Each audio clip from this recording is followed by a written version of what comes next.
Well, here we are again. Several years ago, a terrible catastrophe struck the entire world, of which we are still feeling the effects. The Idol. One of the dumbest things I've ever seen. Really a strong testament to how someone can be so good at one thing and nothing else. Hurry Up Tomorrow is the Weeknd's newest album, but also the name of his new companion piece movie to said album, and one of the biggest flops of the year. I made a video about the Idol years ago, and I ended up watching the whole train wreck just to see where it went, okay? And like, what a profound waste of time. But Mr. Weeknd has his own production company, so who's gonna tell him no, huh? Manic Phase Productions.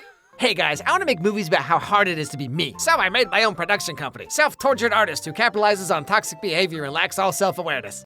What do you think, too vague? Anyway, so with the inmates fully running the asylum, The Weeknd has come out with a movie about himself, if you can believe that. So I figured since I did a video about the Idol, I might as well do this one too. Hurry Up Tomorrow. Come along, kids, let's take a walk. But before that, really quick, this video is brought to you by Bellesa. So listen, life can be hectic, things can get a little crazy, sometimes you just need a little massage to blast away the stress of the day. And like, sure, it's nice if someone else can help you massage away your stress, but maybe that's not an option for you for whatever reason, and you just gotta take matters into your own hands. Wink, wink. Well, Bellesa is here for you. Ergonomically designed to fit in your hand, easy to reach anywhere you might want to massage yourself, you know? Great for on the go or just to help you unwind after all the stress of having to make like 2 phone calls in one day. Wow, I'm like so brave. Jokes aside, Bellesa is a by women company dedicated to helping you relieve your stress as often as you need for very affordable prices. All their products have very sleek, chic designs and come with these very cute, nonchalant charging cases so no one has to know that you like massages or whatever. Bellesa is for everyone and anyone. Now, obviously, I have not really tried these out, you know what I'm saying? But Kelsey sure has, boy, I tell you what. And hey Kelsey, what do you think of these things? Okay, so I'm kind of a suction girl myself. I'll say. Shut up! Anyway, I personally would recommend the Rose because, oh my goodness, life-changing. Also, the Pebble has suction and vibration. It's so small and portable, and it just fits perfectly in my hand. I would highly recommend it. So, we've teamed up with Bellesa, and if you use my link and sign up, you get a free massage toy or a gift card. You got nothing to lose, and if you're in the market for something like this, I'm sure you'll be more than satisfied. So, use my link and check out Bellesa today. Okay, back to the show.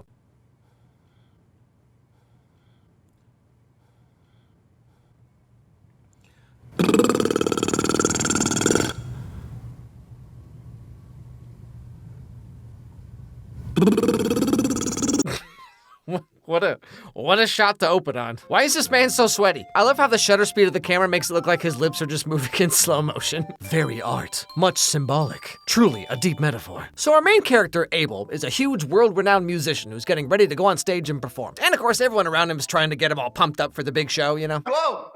Come on! Get out of here! You know the drill, bro. Let's get that energy up. Let me wear a horse, eh? Come on, baby. Come on, baby. Come on, baby. Come on, baby. Come on. Come on, baby. Come on, baby. Come on, baby. Come on, baby. Come on. Alex, are you watching those Judy Hopps videos again? No, it's just that new Weeknd movie. You want to watch? Oh God, no, that's so much worse. Now this scene is interspliced with another scene of Jenna Ortega, of all people, whose name is Annie in this movie, being very perturbed and upset, I assume, from context clues.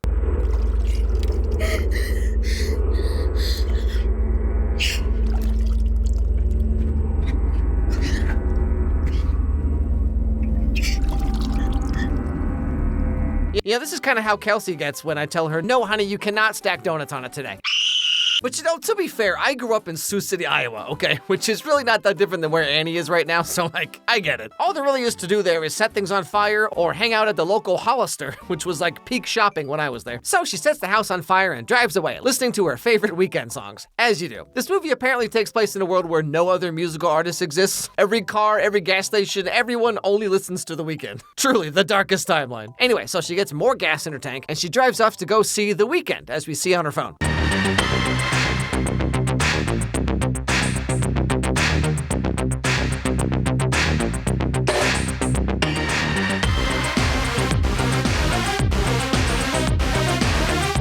Something about this movie you gotta get used to is that every shot is just like a big circle. Like someone just took a camera to a rotating fan and that was it. Go cash that check. I assume this is meant to be symbolic of some kind of something, but really I just imagine The Weeknd woke up one day and he was like, hey guys, you know how pizza is like a circle and like circles go forever, but like pizza doesn't go forever because it goes away after you eat all of it? We should make a movie. Now, back to Abel doing this for goodness knows what reason. So one thing we learned, and is actually the opening of the entire movie itself, is that Abel is currently going through a bit of a breakup. I don't know if you remember last night and the things that you said, but I'm done. I'm leaving you. You won't even let me be the big spoon. I asked you if I could put googly eyes on it and make it talk, and you said no? I thought you loved me. And so all of this is really weighing on Abel like a lot. And he's kind of starting to lose his mind a little bit. And by a little bit, I mean like this. That's not cool. Yo, talk to me, bro. What's happening? Seriously. Should call you? You never talked on the phone. Fucking knew it. Did you talk to her on the phone? It's all you care about. Did you isn't talk it? to her on the phone? Literally. I need you to call her for me. I'm not calling anyone. You're the doctor. Please, You're stressing. please. You're obsessive. Please, Lee, one call. Well, Abel, maybe you should try writing an account in your blessings journal. Instead of getting high, maybe you should get a positive attitude. So they try to call up his one true love, but she doesn't answer. But then he spirals into a dark cloud of harumph. Now, because of his deteriorating mental state, a doctor tells him that his throat muscles are acting up, and it's gonna be hard for him to keep singing. And the more he does, the more damage will be done to his voice. So he either needs to, stop the tour, or stop obsessing over his ex, or maybe, I don't know, stop making movies altogether. Who can say? And so another 4 circle montages later, where there's a typo in the subtitles, and it says, Dreamy Sith music continues. Just Darth Maul's just out there Anyway, so Abel over here sure is having a time.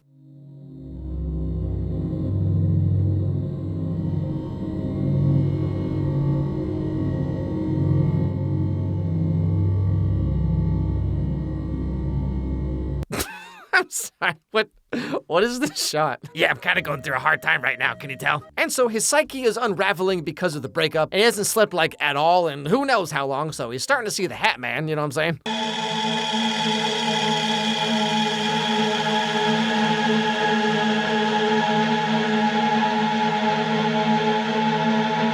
So yeah, he goes about handling his feelings with all the maturity you'd expect, given the lyrics of all of his songs.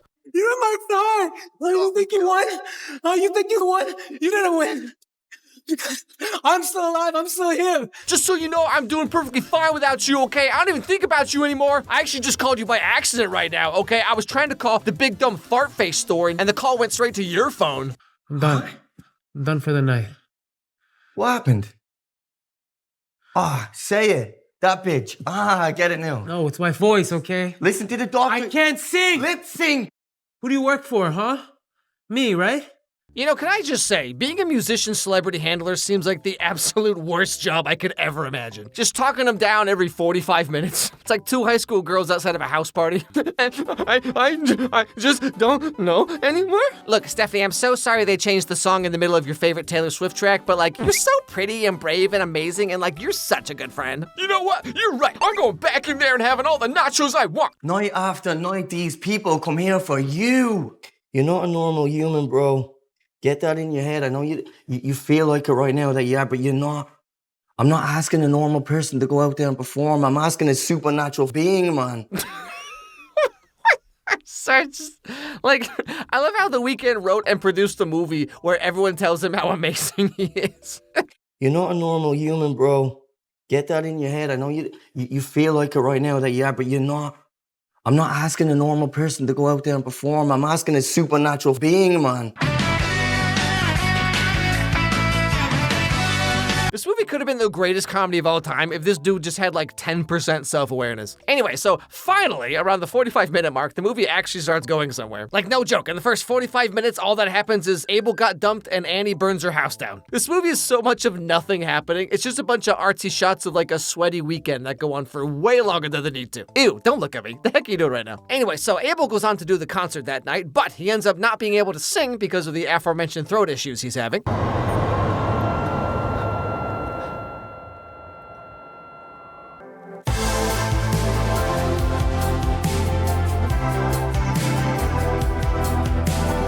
But Annie sees the real him, and not just another self-absorbed musician who glorifies and monetizes his poor personality and questionable life choices. And so Abel runs off and just cancels the whole show. And guess who he runs into? Hey! Oh, they're having a meet cute! And as they both reached for the last bottle of Pepto-Bismol, their fingers touched oh so gently. Was this love or just another pang of their upset bowels? Perhaps these are one and the same. I saw you. Yes. Do you want to come with me? Yes. Yeah. And And so we get another just absurdly long montage of them at a Halloween county fair or something, and Abel's being like Princess Jasmine, he gets to LARP as a regular person for a while, and Annie is just Aladdin, you know, just a poor nobody with a heart of gasoline. Now, this is the most fun Abel's had in a long time, and he does not want the night to end. So he takes Annie to some other different hotel because he doesn't want like his people to find him, you know? Bro, answer the phone, please. What are you good? Can we go to another hotel?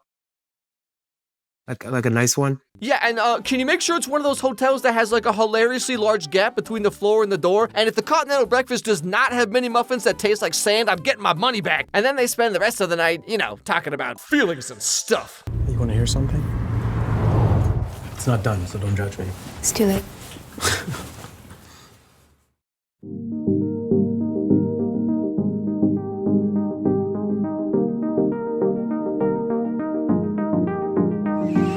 It's 2 p.m. on a Wednesday. The boss is on my back about all the work I didn't do. Ooh. I'm sitting here in the big stall, and you know that I'm just avoiding you. I reach into my backpack, I pull out my favorite snack. I got work to do, but I'm pretending that I'm going number 2. I know God's looking down on me, thinking maybe he made a mistake, and that's probably true, but I'm already here, eating my carrot cake in the big stall. In the big... It's not done. Sorry. You okay? I feel like it's about me. So then we get a bunch of shots of them like booping each other's nose, and then sometimes it looks like they're inside of a womb. Or something. Man, 15% is kind of generous, honestly. And so the next morning, Abel awakens to see that everyone's been trying to call him all night, and Annie is currently in the shower singing to herself.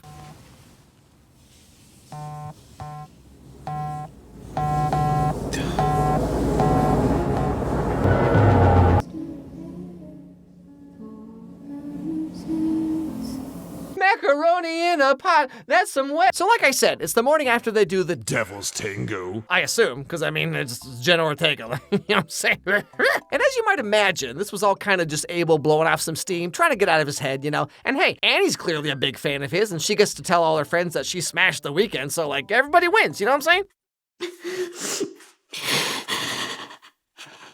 Why do you look so freaked out? Freaked out? I'm not freaked out. Just checking if you're good. Okay, well, you don't look worried. You look scared. Why are you doing this?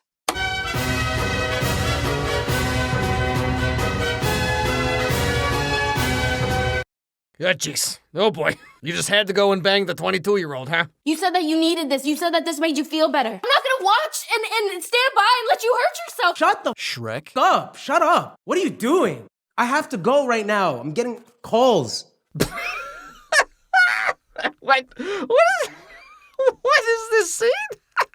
Shut up! Shut up! OMG, shut up! I'm on tour, okay? I have to go. Shut up! I love how this entire movie is just crying or yelling. That's it. But okay, so turns out Annie's a crazy fan, or I guess maybe she's just crazy in general. I don't know. Either way, she does not take rejection well. So just... I gotta go. Jesus Christ.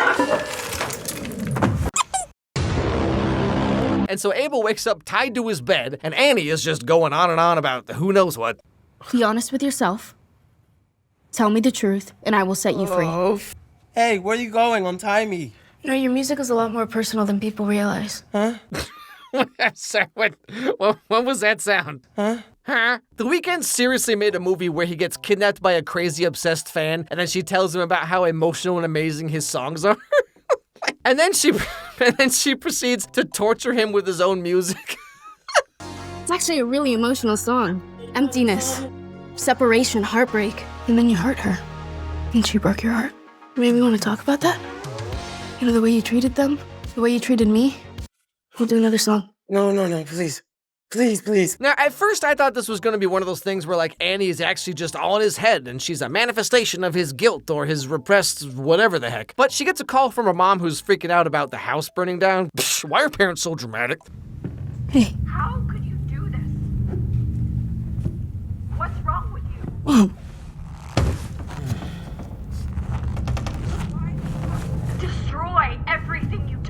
But so the point is, like, I guess all this is actually happening. So eventually, Annie gets fed up and bored with whatever this is, and she pours gasoline all over Abel, just right there in the hotel room. Oh, wait, I'm sorry. Before this, Abel's manager handler guy shows up, and Annie just, like, literally murders him. And then she pours gasoline on Abel, who is tied to the bed, being tortured by his own overplayed songs, right as she's about to light him on fire.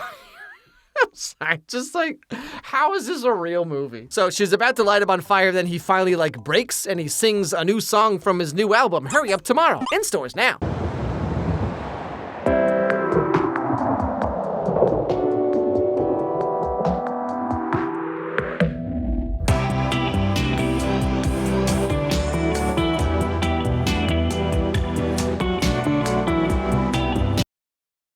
Yo, did bro die? And then, somehow, this takes us directly to the final scene of the movie, I guess.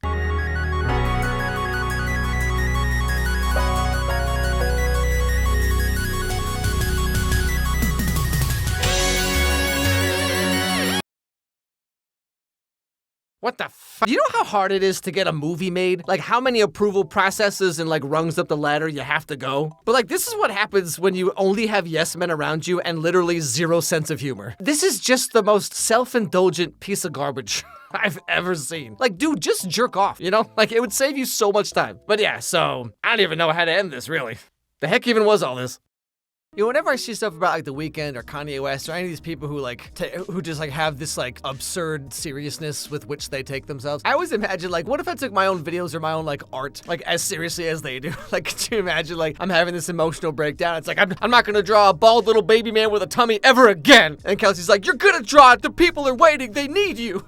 You know what I'm saying? Like, I'm not gonna draw his tummy anymore. I can't do it. I'm too emotionally distraught. But yeah, you know, there's something about these like auteur people that it's just like, how do you not realize kind of how silly this all is? You know, I mean, like obviously music is a big industry and music's very important. Like I'm not saying like what they're doing is dumb, but like, you know, at the end of the day, it is all kind of just like glorified nursery rhymes. You know what I'm saying? Like it's like here's the look into my twisted dark mind. It's like, my dude, you make like faux 80s music. Like calm down, okay? Like his music's good, don't get me wrong. The Weeknd songs, they're very catchy, they're very well made, but it's like, just do that, you know? Like we don't need to understand how broken your psyche is. Honestly, I don't think anybody really cares, let's be honest here. Unrelated to all this, while I was making this video, my channel hit 4 million subscribers, which is just insane. I never really thought it would get that big. Like after I hit 2 million, I was like, okay, you know, I kind of stopped thinking about how many subscribers I have because it's like 2 million is like a lot. And then just over the years, it creeped up to 4 million. So thanks a lot, everybody. You know,